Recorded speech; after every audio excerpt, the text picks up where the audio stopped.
Dual-Stacked 15.6-inch folding monitors with pretty good brightness and color accuracy. And this setup unleashes your creative capabilities. Let's review that. What's good, guys? My name is Oleg Nikitin and you are watching No Limits On channel, a form factor of a laptop, and the company name is Frunsi. So let's have a look at what we get in the kit. First of all, we get a USB-C to C cable, which is used to send the images to both monitors and for power as well. We also get another USB-C to C cable for power only if you want to use HDMI port on the monitors. It also comes with a 30-watt power brick in the kit, which is nice, a mini HDMI to full-size HDMI cable, and one more cable, which is USB-C to USB-A if your computer doesn't have USB-C ports. On the back, you can see a kickstand as well as the VESA mount, so you can mount those two monitors to a wall. On one side, we have the control elements as well as the headphones jack, and the kickstand is pretty stiff and can be held in almost any position. On the other side, we have two USB-Cs and also a mini HDMI port, which is not perfect, but still it does work. The screens themselves have matte finish and also pretty slim bezels. And you can place those monitors in a lot of different positions, like I show you here, in almost vertical position, or you can simply lay down the lower part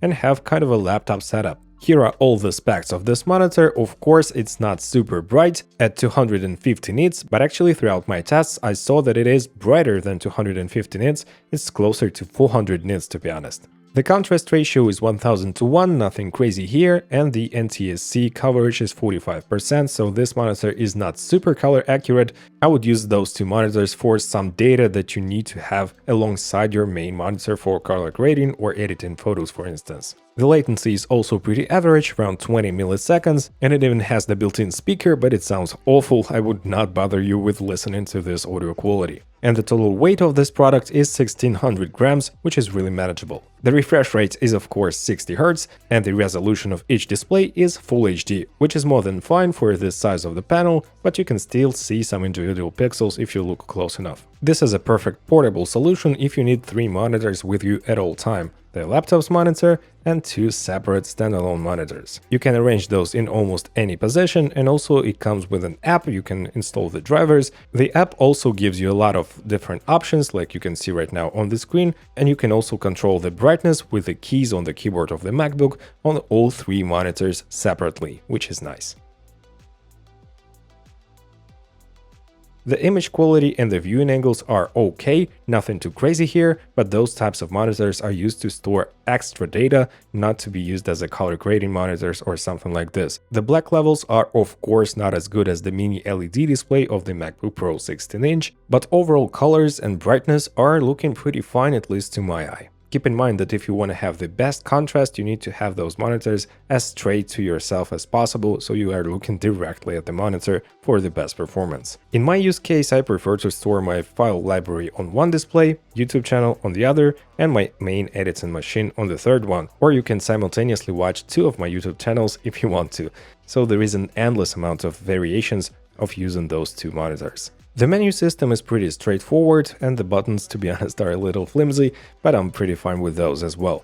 And I prefer the movie mode of those 2 monitors, because in this mode they get really bright and contrasty, and it's much more pleasing to look at.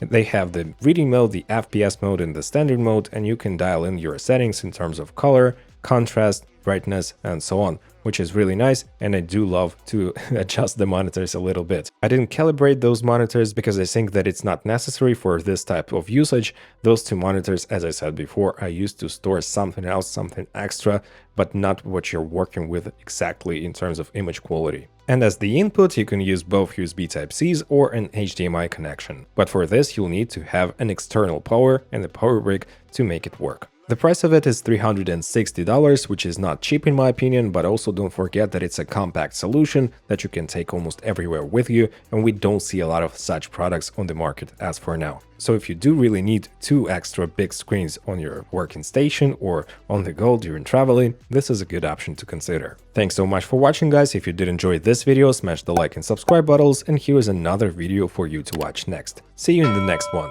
Take care. Bye.